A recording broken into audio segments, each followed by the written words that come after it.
Hi, I'm Dr. Boyce Watkins from YourBlackWorld.com.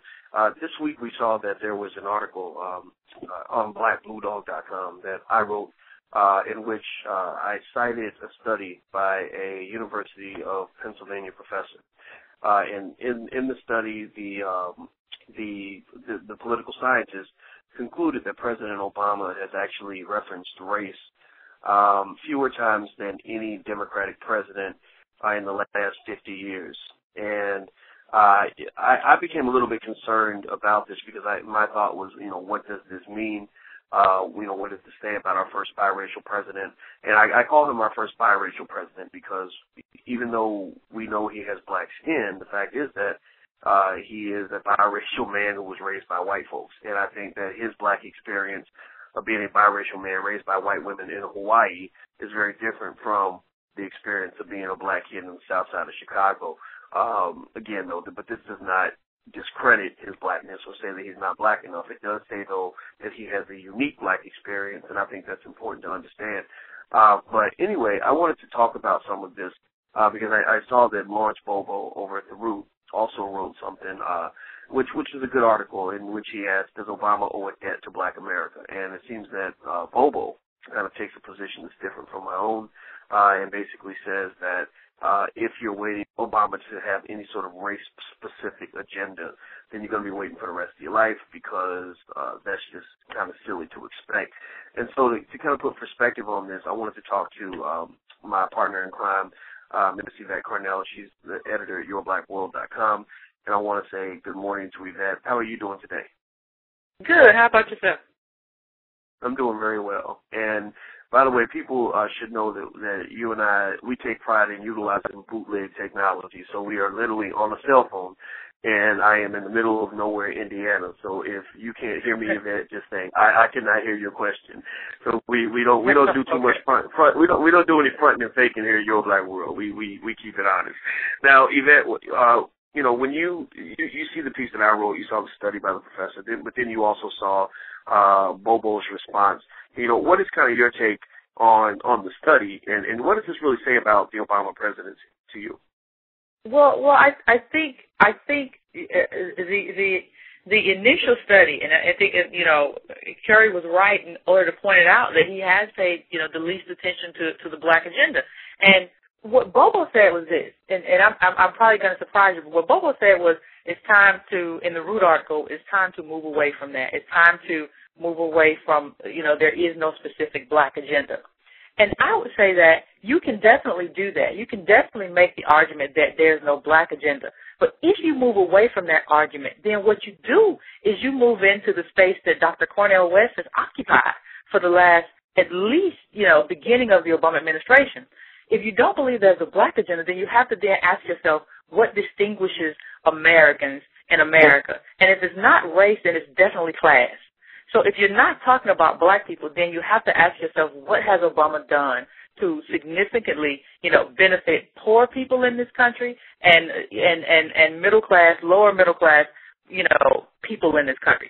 So if you're not going to ask the question of what he's done for black people, if you don't want that to be the distinguishing, characteristic, the distinguishing trait, you have to ask yourself, what has Obama done for poor people, which is a question that Dr. Cornel West has been asking, and demanding, since Obama's, since the early part of Obama's first term. And the answer to that question is not very much.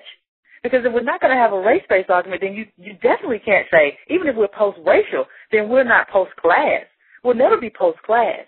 So if you're not going to ask yourself about race, you have to ask yourself about poverty. Since African Americans are disproportionately impacted by poverty.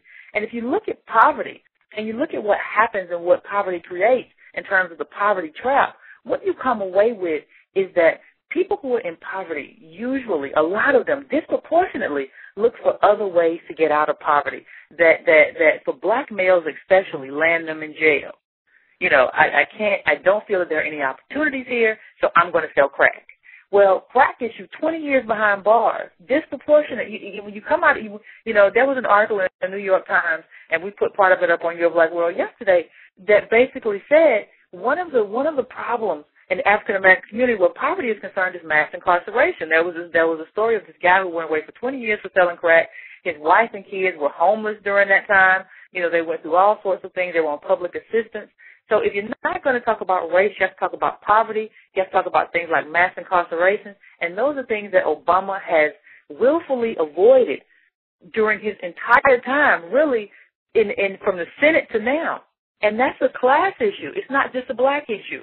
So if you're going to talk about class, Obama still falls short. Well, what's interesting to me is that, first of all, I think that when you talk about trying to get race off the table as a topic of conversation, you're really going to what I refer to as racialized trickle-down economics, where I remember in the 80s, Reagan said, look, if we help the corporations, it'll trickle down to the workers, and we know that it did not work. They gave a lot of money to corporations and tax breaks and all those other things, but that money did not trickle down to the working class, and that's part of the reason our country is in the mess that it's in today. Racialized trickle-down economics says if we help all Americans, then the rising tide will lift all boats, that everybody's going to be helped. If we sprinkle money on Wall Street and then we do things for, broader industry, et cetera, that's going to sprinkle down to black folks. And because we know that we live in the land of equal opportunity, we live in the land where everybody gets the same chances to get the same jobs as everybody else, and we know that's not true.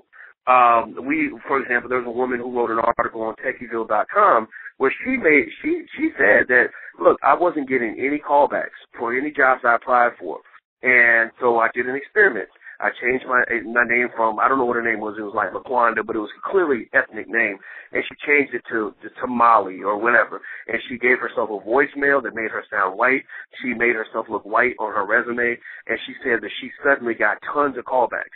And so that was just one microcosmic example of what has been proven time and time again in the empirical data, that black folks don't get the same opportunities, that if you sprinkle money on Wall Street and you sprinkle money in corporate America, that money does not trickle down to African Americans. When you help small businesses by providing funding for small business initiatives, et cetera, black folks don't get a chunk of that money. We don't get those contracts.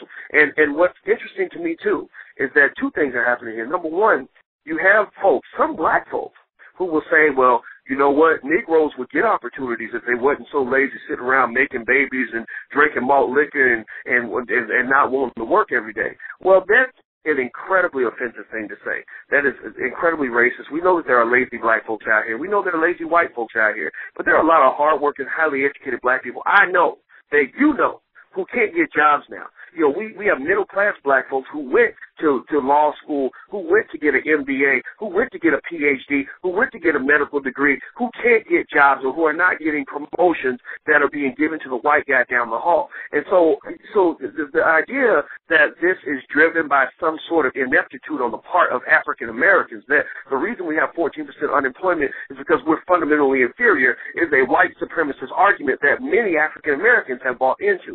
The other interesting point here, that I will throw in, is that I'm going to go ahead and say to you that I think I actually disagree with you just a little bit on what you said earlier about a class-driven strategy being the only solution. I know you weren't exactly saying that, but I think it can go deeper than class, actually, in the sense that it doesn't have to just be the poor that we're helping to help the black community. There are lots of middle-class black people who are also struggling from racial inequality.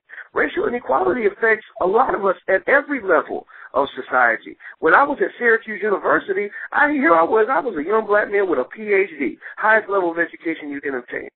I went into a university that had not hired a black person in my department in 100 years. And they certainly hadn't given anybody a promotion. So the kind of hell I went through by trying to do research that related to the black community, by speaking out on issues that matter to black folks, was ridiculous. My whole PhD pretty much might as well have been thrown in the toilet because they pretty much told me from the jump that you don't belong here. You're not good enough. You're not one of us. I went through the same thing that a lot of people go through every single day. Now, the difference, though, was that I listen to people like Louis Farrakhan who tell us that the key to economic empowerment is finding ways to form economic self-sufficiency. So as I saw myself enduring the racial abuse that literally almost led to a lawsuit, I just didn't file it because I just didn't have time. I had too much work to do. As I endured this abuse, I was building my own business so that I could find other ways to make money that wasn't dependent upon people who did not like me very much. So what I say is that any president not just the black president. I'm not just picking on Barack because he's black. I'm talking about any president. I don't care if he was purple up in the White House. Any president who refuses to acknowledge America's 400-year legacy of racial inequality and systematic discrimination that was created via targeted policy, for 400 years, that led to racial disparities that we have in our country right now. Any president who ignores that is not doing his job. So I say that, and I say this with respect to Barack. I'm not even going to say I say it with love. You know, you hear people like Travis say, well, I say this with love for Barack. No, I don't love him. I don't love a politician. I vote for a politician. I endorse a politician, and I did that for Barack. I endorsed him, and I voted for him. That's all I owe you. At that point, I'm looking at your administration and saying, I've done my job. I've given you what you wanted from me. What are you giving back? And I'll say, and this is my last point, because I know I've gone on too long, and I'm going to let you definitely say what you have to say on this. But you know, to me, what I think is really interesting here is that it's not as if black people who are critiquing the president are being unreasonable. They're not saying we want you to wear a dashiki. We're not saying we need you to throw up the black fist, get an afro and go out and scream fight the power. We're not asking you to make yourself a black president. That's Jesse Jackson's job or somebody else's job. We only ask Jesse Jackson to be black 100% of the time. Many times Jesse will talk about an issue and not even mention race. What we're asking from Obama is, look, just put us on the table. You know, like with Bobo's article, on one hand, it's so funny to me that and again, I think the Root and the Griot honestly are so deeply connected to the Obama administration that they're not capable of producing commentary that is critical of the administration. They're not allowed to do that. They'll get in trouble for that. Because remember, the Root is run by Henry Louis Gates, who's very close to the Obamas, and the Griot is owned by MSNBC, which is pretty much a mouthpiece for the Obama administration. I mean, I'm just being point blank on this. But what's interesting to me is that on one hand, people are saying, well, no, a race-specific strategy is unreasonable. It makes no sense. But in the very same couple of paragraphs, he's mentioning Obama's support for the DREAM Act and immigration reform. And so you're telling me that a race-specific strategy is okay for Latino voters, but it's not okay for black voters. Well, that doesn't make much sense to me. So, bottom line is that I don't think any black person is asking to dominate the table. We just want to be on the table. We don't need to be your entire agenda, but we want you to acknowledge our agenda. And I think that it's unbelievable that people are saying that if you ask for anything, then you're being unreal. Yvette, so I'll let you jump in because I'm sure you got a lot to say because I just rambled on and on and on, but I hope that my points came through. I understand exactly what you're saying. My point is, not necessarily that there doesn't need to ever be a black agenda. My point is the people who are making the argument that we are somehow, as Tori says, that we may be in a post-racial, people who are saying that won't acknowledge anything. They're actually saying that not only are we post-racial, we're post-class, we're post-everything.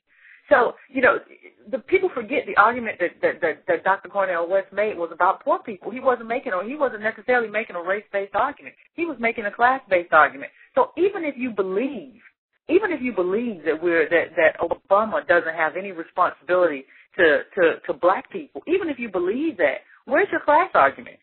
You haven't made any argument that benefits black people who are out of work because they're part of a class that's disenfranchised, which is middle class America, because there are not enough jobs for everybody who's looking for work. So that's what lets me know that you're disingenuous. When you tell me that and you don't give a class-based argument, you're not talking about poor people, you're not talking about middle-class people, you're not talking about how the economy isn't providing enough jobs for people, that's how I know you're being disingenuous. And what you said about Valerie Jarrett, this is one thing that struck me in Valerie Jarrett's comments to black people. And I'll bring this up time and time again. She talked about, in the article that you posted on Black Blue Dog, and in the quote that you gave, Valerie Jarrett talked to black people about the Affordable Care Act. And she talked about how that will benefit, black people disproportionately. She brought up unemployment insurance and said how many times it had been extended and that would benefit black people who are out of work. Well, the problem in that analysis is that when the gay community came to you about don't ask, don't tell, and when in the military, when the gay community came to you, about gay issues, and when the Latino community came to you about the DREAM Act, you didn't tell them, well, hey, guess what? The Affordable Care Act is going to cover a lot more of you. You didn't tell them, hey, guess what? You know, unemployment insurance was extended, and that's going to help you too. You didn't tell them that. That's not the conversation that you're having with them. That's just the conversation that you're having with us. And I know you're still having this conversation because I also know people, and the people who were, I would say, disrespected by this administration. When you talk about Obama and black people, you can't help but see the number of black people from beginning way back with Shirley Sherrod, you know, and then Van Jones and everyone else who's been thrown under the bus by black people. Even when you look at Susan Rice, there was a quote that said Susan Rice her name was taken out of consideration for the Secretary of State position. You know, her name was never put in for confirmation. John Kerry had a quote where he actually said, I was asked to be Secretary of State, but before Susan Rice announced that she was taking her name out of the hat. So when you look at how Obama relates to black people, that's what gives you a cue. That's what gives me my cue. That's what kind of dog whistles to me that we kind of have a problem. When you look at that sort of mistreatment, think about it. Obama was in my neck of the woods. He was where I went to school at. He was in Decatur, Georgia last week, talking about preschool, pre-K, had a lot of people in the community invited. I had black state legislators call me to say that they couldn't get a ticket. They had to call Barry Jarrett and basically beg for tickets because there were no black legislators invited to the event. There were no black people of note invited to the event. So black legislators were led to scurry and try to call the White House and say, can we get in? Can we get a photo op? Can we be a part of this? Meanwhile, the white mayor was in tow. You know, white community leaders were there. There were just no black people. There was just no black community leaders there. There were just no black state legislators there. So when you look at this kind of, troubling relationship that Obama seems to have with members of the black community, I mean, a sociologist could deal with this for days. It just leads you to believe that we're being told things, that we're being kind of pushed aside and marginalized, while other groups are being told, we're going to take care of you. You know, the gay community was told, we're going to get around to this. We're going to do this. We're going to make this happen for you. You know, the Latino community was told, we're going to make this happen for you. We're going to do this for you. But when black people come in and say, hey, we need X, Y, and Z, Valerie Jarrett says, you know what? We got unemployment insurance for you. And it's just not the same conversation, and it's a disrespectful conversation, and that's what we don't understand. The conversation that the White House is having with our so-called black leaders in terms of what's important for us, it's disrespectful. Well, you know, it is very interesting. I think what would really be an interesting experiment is to take the things that Valerie Jarrett says to black people and translate those comments to Hispanic and Latino people. Like, see how stupid, how ignorant those comments would sound if they're being stated to Latino people or gay people.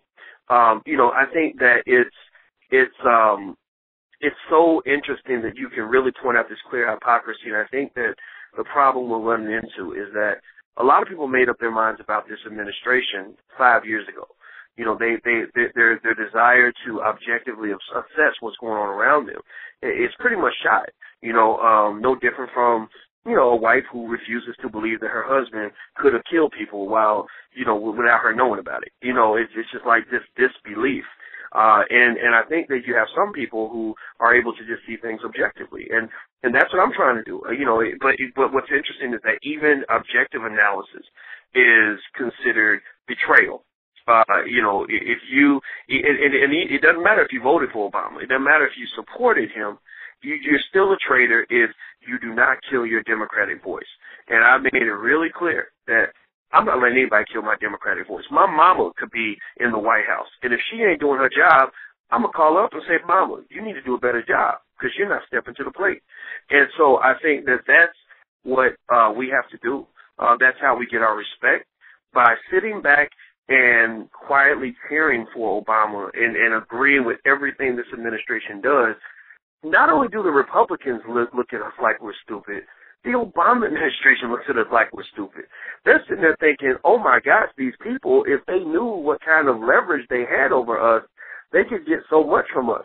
But because they're asking for nothing, we're not going to give them nothing. If they're going to fall for this stupid argument about affordable health care and all this other stuff, then let's feed it to them. We will feed them whatever they demand.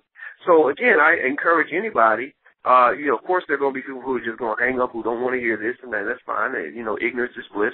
But for those who are undecided, who are trying to figure it out, I encourage you to simply take Valerie Jarrett's words that she shared with those black journalists when they asked about supporting a black agenda, and take that to the Hispanic community. Assume that some Hispanic journalists got together and said, we'd like to talk to you about the DREAM Act and about, immigration reform. Finding a path to allow millions of undocumented citizens, illegal aliens, to become citizens.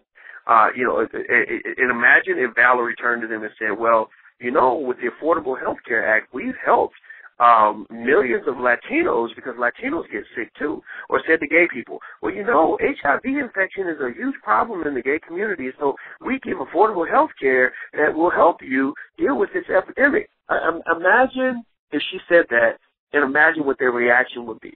And my question is that if it's okay for them to become outraged, why is it not okay for us to be outraged? If it's okay for them to be outraged but not us, that is inequality. If it's okay for white folks to complain about 7% unemployment, but not okay for black folks to complain about 14% unemployment, that is inequality. So I think that we have to heighten our self-esteem and quit falling for the okie doke. And I know not everybody's going to get this argument. Some people are just going to get mad, and that's fine. That's what happens in Kentucky. We have an old saying in Kentucky that the hit dog always hollers. So when you hit somebody with something that they can't process and they don't want to hear, they're going to get upset. But I think that there are millions of people who either are looking at the situation objectively or they saw it in a certain way from the beginning. And I think those are the people that we're speaking to. Those are the ones who have to be mobilized to not necessarily attack Obama. That's not the goal. The goal is to go to them and say, we demand a reciprocal relationship, one that is built on mutual respect. And I think that's where we need to go. Yvette, I'll let you get the last word, and then we'll shut it down. Do you have anything else to say on the matter? The only thing I want to say is that in order to have agenda that impacts a large amount of black people, you have to have people who are thinkers and leaders at the forefront, who are willing to craft it. You can't have people who want to be on TV or who have their own money or their own way of making an income because they're privy to corruption. So I think when we think about this, in the future in terms of crafting a policy agenda for ourselves, we really need to be very, very careful in terms of who we decide to put at the forefront of this movement. And I think that's something that black people have to think about going forward. Yeah, I think that's a very important point. And I will say that, from what I've seen, a lot of the people who get these invitations to the White House are bought and paid for. They're either being incentivized to go with the program or they're being threatened or both. So I think that we have to also ask ourselves, why is it that these same people keep getting invited? Well, a lot of it's because they know that certain people are not going to ask the hard questions. To me, I'd be far more impressed if the president invited Reverend Jesse Jackson to the White House, not because Jesse Jackson is perfect, but because I know that he's going to ask the hard questions, and I know he's going to represent our interests in a far better capacity than a lot. Thank you very much, Yvette. I truly appreciate your time. Thank you. And thank you all for checking us out at yourblackworld.com. And until we meet again, please stay strong, be blessed, and be educated. We are gone. Peace.